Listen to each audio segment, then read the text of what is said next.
వార్తలు తెస్తూ ఉంటుంది. ఆ నేపథ్యంలోని ఈ మధ్యన ఈ 4-5 రోజుల నుంచి చూస్తున్నాం,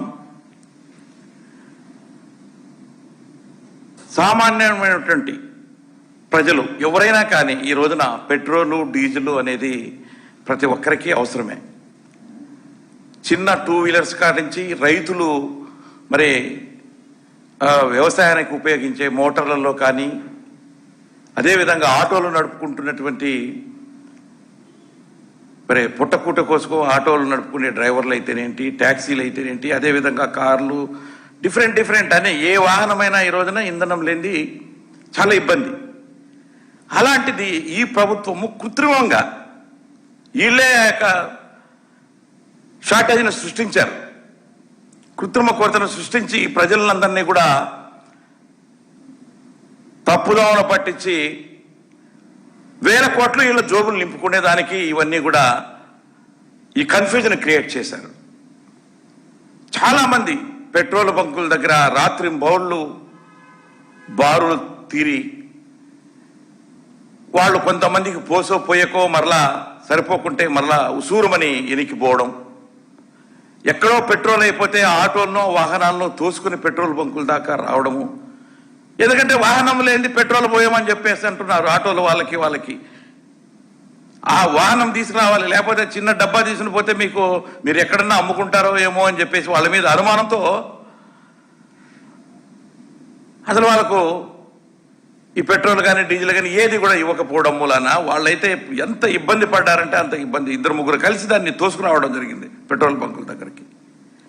ఇదంతా కూడా వీళ్ళు చేస్తున్నటువంటి నాటకాలు, డ్రామాలు, కృత్రిమ కొరత సృష్టించడం జరిగింది. ఎక్కడా లేకుండా ఎక్కడ అవుతుంది? మరి ఆ కుట్రలో, ప్రభుత్వ కుట్రలో మరికి ఇక్కడ ఉన్నటువంటి పర్టికులర్గా మరి మన వైఎస్ఆర్ కాంగ్రెస్ పార్టీ యొక్క సభ్యులు అన్ని దగ్గరలా ఏమిటి ఇలాగా ప్రజలకు ఇబ్బందులు కలుగుతున్నాయని చెప్పేసి మరి అడిగితే దానికి ఒక ఇది రాద్ధాంతం మేము అందరికి ఇస్తున్నాం అని చెప్పి షో చేయడం.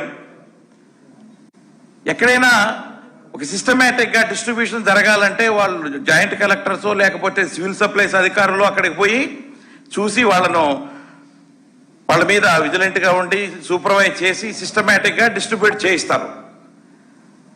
కానీ ఇక్కడ ఈ కూటమి ప్రభుత్వం ఎప్పుడు కూడా ఒక సవతి తల్లి ప్రేమగా చూస్తున్నటువంటి ఈ యొక్క గ్రామ సచివాలయ ఉద్యోగ వ్యవస్థ. ఎందుకంటే ఆ వ్యవస్థను తీసుకొచ్చింది ఇంతకుముందు ఉన్నటువంటి ప్రభుత్వంలో జగన్మోహన్ రెడ్డి గారు కాబట్టి వాళ్ళని ఒకేసారి దేశంలో ఎక్కడా లేనటువంటి విధంగా జగన్మోహన్ రెడ్డి గారు ఇంతమందిని ఎలాంటి రికమెండేషన్స్ లేకుండా మెరిట్ ప్రాతిపదికన వాళ్ళందరినీ నియమిస్తే వాళ్ళు ప్రభుత్వ ఉద్యోగులు, ప్రజలు కాదు. ప్రజల్లో ఒక భాగం, అందరూ ఉద్యోగులైనా ప్రజలైనా ఒక భాగమే, కానీ ఏదో ప్రజలు తీసుకొచ్చి పెట్టలేదు. వాళ్ళు కాంపిటేటివ్ ఎగ్జామ్ రాసి వచ్చారు. అయినా కూడా వాళ్ళ మీద సౌతి తల్లి ప్రేమ. వాళ్ళని కావాలని అంటే ప్రతి దాంట్లో కూడా వాళ్ళ యొక్క జాబ్ చార్ట్ను పక్కన పెట్టి వాళ్ళకు నానా రకాలుగా మరి ఎట్లంటే వాళ్ళని చెప్పాలంటే ఒక విధంగా కూలీల్ని, వలస కూలీలు ఉంటారు చూడ, ఆ కూలీల్ని ఒక దగ్గర నుంచి ఒకరికి దగ్గరికి డిప్యూట్ చేసే టైపులో. అంటే ఈ పెట్రోల్ దగ్గర, డీజిల్ పెట్రోల్ బంకుల దగ్గర కూడా వీళ్ళని వాడాలా అనేటువంటి ఉద్దేశంగా రాత్రి 8 నుంచి పొద్దున్న 8 దాకా మీరు కాపలాగా అయ్యండి అని చెప్పేసి ఈ గ్రామ సచివాలయ ఉద్యోగస్తుల్లో ఒక పక్కన చిన్న చూపు చూస్తేనే మరలా ఇలా అవసరాలు వాడుకుంటూ ఉంటారు. ఇది ఎక్కడ న్యాయం అండి? వాడు ప్రభుత్వ ఉద్యోగులైంది మీకు తెలియదా? వాళ్ళు ఎప్పుడన్నా మీరు గుర్తిస్తున్నారా అవసరం ఉన్నప్పుడు తప్ప? అది కూడా ఏదో వాళ్ళ యొక్క జాబ్ చార్ట్ను పక్కన పెట్టి వాళ్ళు చేయాల్సినటువంటి కార్యక్రమాలన్నీ పక్కన పెట్టి తీసుకొచ్చి సైడ్ ట్రాక్ చేసి ఎవరో చేయవలసిన పనులకి వీళ్ళకి అంటగట్టి వాళ్ళతో పనులు చేయిస్తూ ఉన్నారు. ఇది ఎక్కడ సబబు అని అడుగుతున్నా నేను ప్రభుత్వాన్ని. అదేవిధంగా మరి శివరాత్రి సమయంలో కూడా చూసాం కొన్ని గుళ్ళ దగ్గర డ్యూటీలు ఏ డ్యూటీలు ఏదన్నా మరి అక్కడ వచ్చినటువంటి ప్రజల సౌకర్యార్థం మామూలుగా డ్యూటీలు వేశారా? అది కాదండి.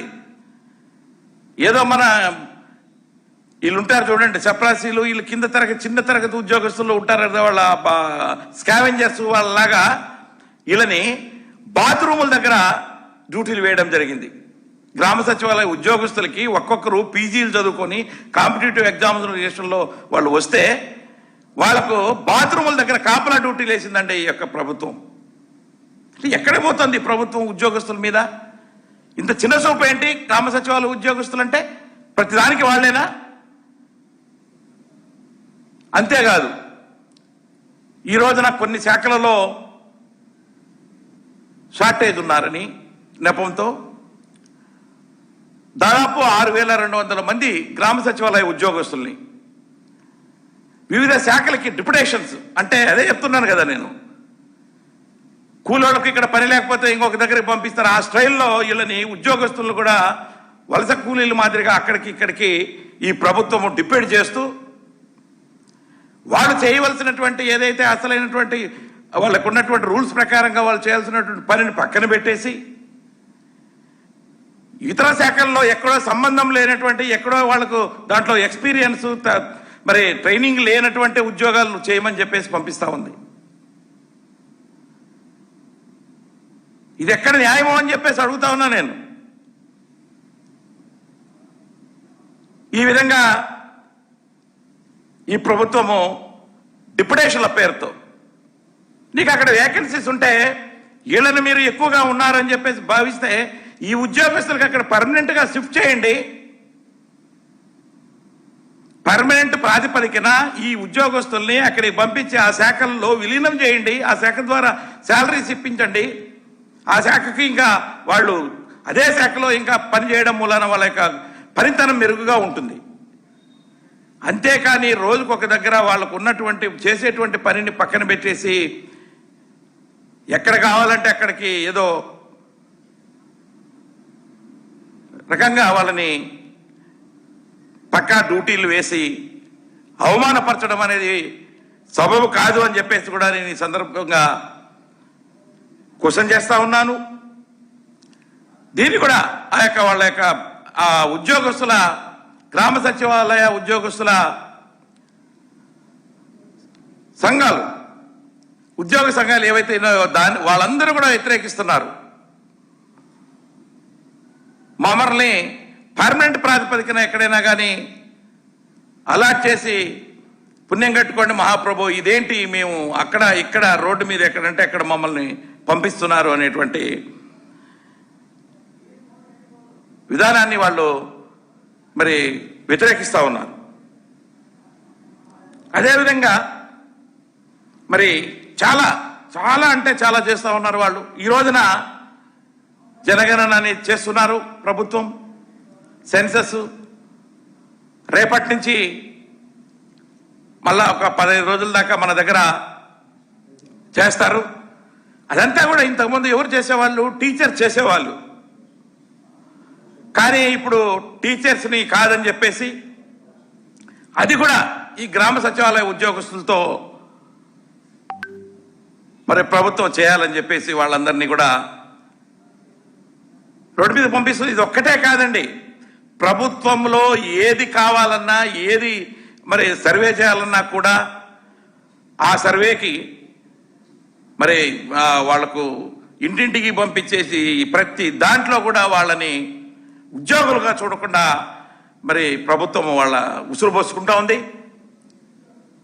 వాళ్ళకు ఒక శాఖ ఉంది.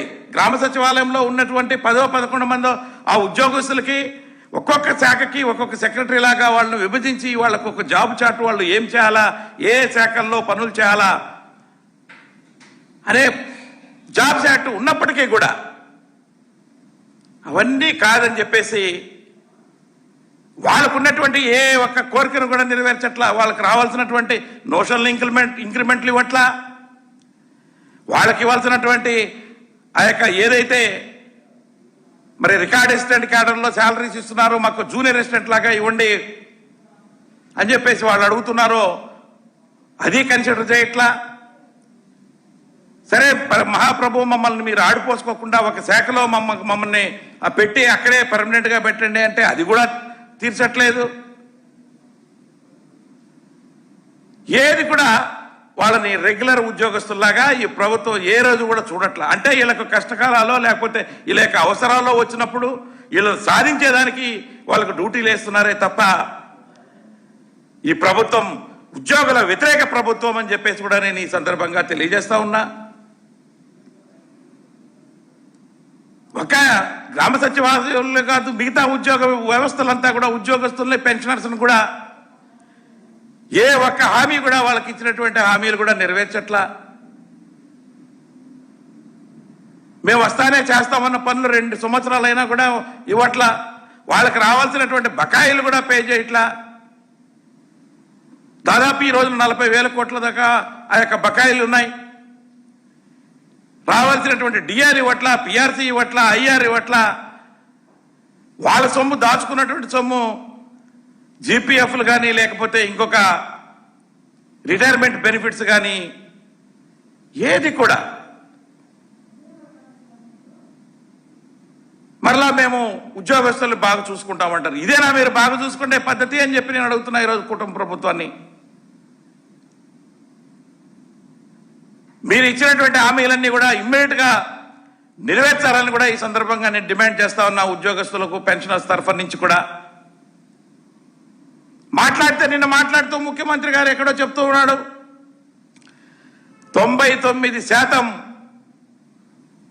రెవెన్యూ అంతా కూడా ఉద్యోగస్తుల జీతాలకే సరిపోతుందని చెప్పేసి. అంటే దేశంలో నువ్వు ఒక్కడే జీతం ఇస్తున్నా ముఖ్యమంత్రి గారు, లేకపోతే ఈ కుటుంబ ప్రభుత్వం ఒకటే ఇస్తా ఉందా? ఇతర రాష్ట్రాలు ఎక్కడ కూడా ఉద్యోగస్తులకు శాలరీస్ ఇవ్వట్లేదా, పెన్షన్స్ ఇవ్వట్లేదా?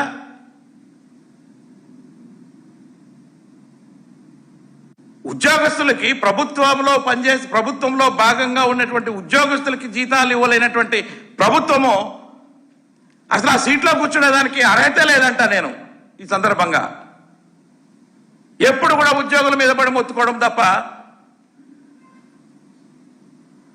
ఉద్యోగులు అంటే ఎవరు మీలో భాగమే. మీలో ఒక పైసా ఏది ఖర్చు పెట్టినా, మేము మినిస్టర్లు ఖర్చు పెట్టినా, ఎమ్మెల్యేలు ఖర్చు పెట్టినా, సీఎం ఆఫీసులో కాఫీ దాపించినా, మరి ఏం చేసినా కూడా ఈ యొక్క ఉద్యోగుల జీతాల్లోనే మీరు రాస్తున్నారు. ప్రతి ఒక్కటి కూడా ఉద్యోగుల జీతాల్లోనే చూపిస్తారు. చూపెట్టేది ఇంత అవుతుంది అంత అవుతుంది అంటున్నారు. ఏమన్నా మీరు వచ్చిన తర్వాత జీతాలు పెంచారా, డిఏలు పెంచారా, పిఆర్సీలు ఇచ్చారా?